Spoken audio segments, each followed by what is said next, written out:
You might know that in synagogue services at a certain time there were no sermons. There wasn't sermons every week. That wasn't a custom of the synagogue service.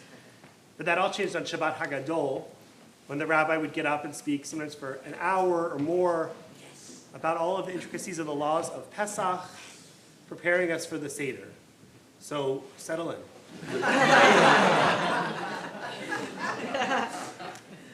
Just kidding. I do want to say something about Pesach. I want to tell you something about my family that you probably won't be so surprised to hear.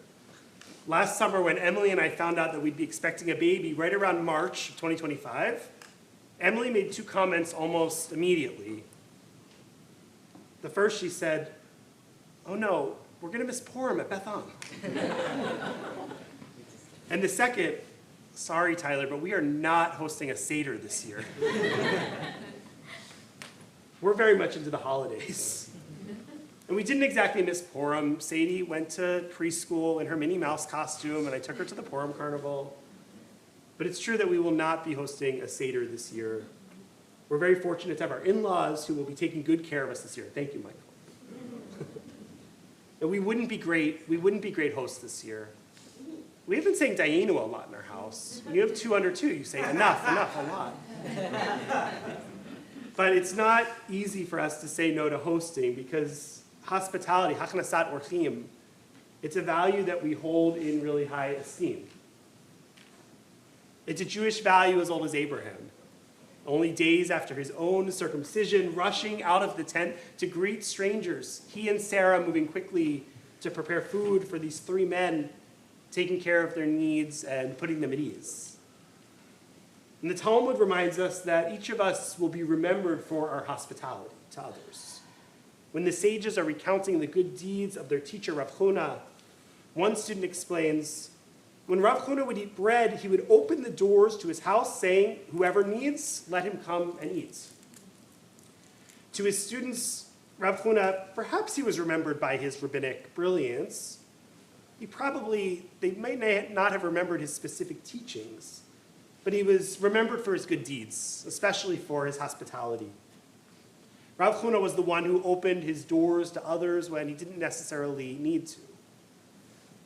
There's even a Kabbalistic practice, it's found in many places, specifically in one halachic work called the Kitzur Shulchan Aruch, that says that those who fed the poor in their lifetime and greeted them at their table, that they should be buried with a coffin made from the wood planks of their table. As it's written in Scripture, your righteous shall go before you. So our tradition is clear. Our good fortune, it's meant to be shared. Our righteousness will not be calculated based on how much we earn, but on how much we share with others, how much we multiply the joy. And so we enter this holiday of Pesach with a sacred obligation to include others. The Mishnah teaches that we shouldn't give a poor person, we should give a poor person no fewer than 4 cups of wine. And Dr. Erica Brown teaches that the language of the Mishnah is specific because sometimes it's in our nature as humans to cut corners, to do the minimum. If it just said that we're obligated to share our wine, we may offer our guest fewer than the 4 cups that we would give to ourselves. On Pesach, everyone experiences the miracle. Each guest, rich or poor, they drink 4 cups of wine corresponding with God's 4 promises of redemption. So we sit down, we begin to tell our Pesach story, but we're delayed in the HaGadol.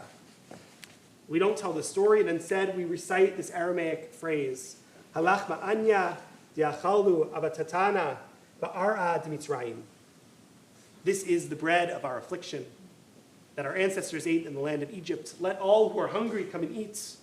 Let all who are in need come and join us for this Pesach offering. Now we are here. Next year we will be in the land of Israel. Now we are slaves. Next year we shall be free. Why do we begin our story of redemption with a call to hospitality? Because, well, we have this obligation to humble ourselves, to be vulnerable with others. It represents a core theme of the holiday of Pesach itself. In one reading of the Seder, we are free people with plenty to eat, but it's the least we can do to share it with others. It's a nice thought. It may represent the experience of many of us or some of us. But my hunch is that if it was all this easy, everyone would have a place to go for Pesach. Our food pantries would not need to exist. We wouldn't have the kind of hunger or economic inequality that we see in our world. Halachma Anya says something about the psychology of welcoming and our struggle to live up to our greatest ambitions and our aspirations.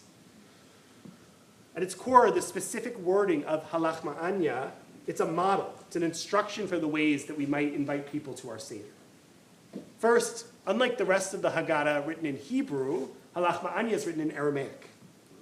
It's in the lingua franca of the era of the Haggadah. If you're going to invite others to eat with you, it makes sense to do it in a language that they will understand. Commentators also notice the repetition, or perhaps the redundancy of this expression. Let all who are hungry come and eat. Let all who need come join us for Pesach. We maybe could just have one of those sentences as a greeting. So Rabbi Tevel Bondi, a 19th century German rabbi, suggests that the doubling, it's intentional. It's meant to be a language of coaxing. He says, a miserly person invites a needy person to his table only once. He knows that if he asks the poor person again, they may actually accept the invitation. But this is not the Jewish way. No, Jews coax the needy person to join them at the table. And when the needy person turns down the invitation, they ask again and again until they agree to come to the meal.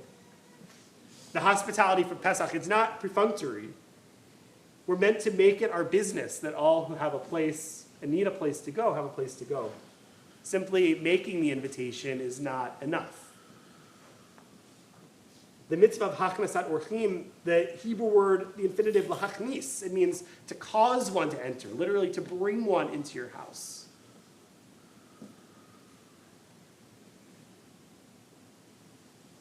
And one other thing to say about halachma anya is hospitality, the doubling. The first phrase asks us to share matzah. It's a nice invitation. It's not so expensive to share a piece of matzah. And in the second line, we ask those to join us in the Passover offering, to actually the meat, a little bit more of a generous invitation. Halachma Anya asks us to include people in both parts of that Seder, the lesser and the greater. Halachma Anya, it's not only a simple invitation or a lesson to be hospitable. There's something else going on, because think about it. Wouldn't it be better to offer this declaration at the beginning of the Seder? Even better, why don't we say it in shul 2 weeks before Pesach so that people have time to accept the invitation and make plans and come over? Doesn't the invitation ring a little hollow once we've already sat down to eat? By reciting Halachma Anya, what are we really trying to teach ourselves? So I want to suggest that Halachma Anya, it's a meditation on the vulnerability and the fear involved in opening up our table to others. A midrash teaches that we recite Halachma Anya in Aramaic in order to confuse the evil spirits. Apparently the Hebrew-speaking evil spirits who may hear the invitation and come to disrupt our Seder. We recite Halachma Anya not only from a place of triumph and welcoming, that we're the lucky ones to be able to invite others over, but also from a place of uncertainty. We want to open up our tent as wide as possible, and simultaneously, we feel that it might be best to just hold our family extra close, to shut the others out. That's the vulnerability. That's the uncertainty of welcoming the stranger this year and every year, that it might just be too much. And it's never easy with Rav Huna as well. Rav Huna was the one who opened his table and invited others to come. But right after we hear this story of Rav Huna in the Talmud, one of his students says, Rava explains, I can fulfill all the good deeds of Rav Huna, except for welcoming guests at my table. For there are many soldiers in my city, and if I let them eat, they'll take all my food. Right after exalting Rav Huna for his generosity, his student says that this kind of good deed is simply impossible for a normal person to observe. Sure, we aspire to welcome in others, but maybe there just isn't enough to go around. We want to be generous, but perhaps we need to be discerning and smart about it. Perhaps we don't want to open our doors all too wide. And as the Midrash says, let's make our invitation to welcome others, but let's do it in a code, an Aramaic code, so that the right people come in and the other people stay away. The use of Aramaic is actually meant to teach us something more about our own vulnerability. Some suggest that the text Halach Ma'anya is written in Aramaic because when the HaGadol was written, and today, people were sitting with their Passover Seder still in exile. They were far away from their promised land. So Aramaic in the Haggadah is the language of exile. And when we welcome others to eat with us in this way, we're also advertising our own vulnerability.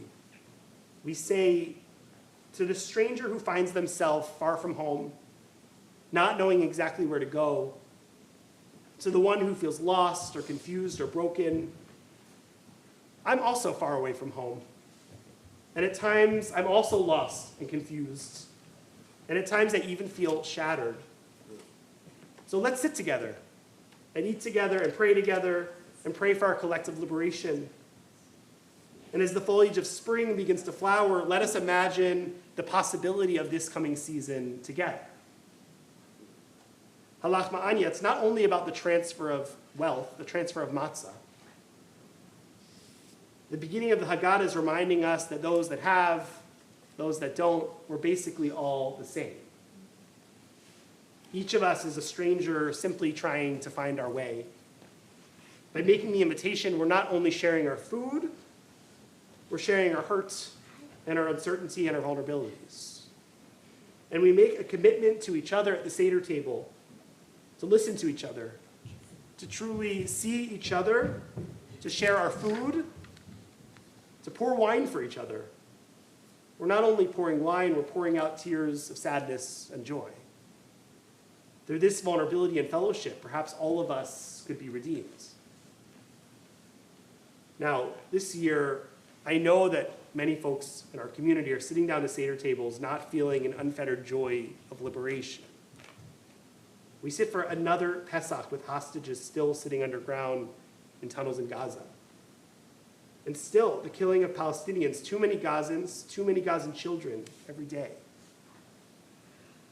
We hold the uncertainty of this political moment. In our season of liberation, we watch videos on our phones of ICE agents detaining people through the smashed windows of their cars, pulling people away from their families because of their speech. And many of us carry our own personal rough edges, illnesses, the loss of a friend or a family member, depression. We know the bitterness of oppression. Not from days long ago, we taste it in our mouths today.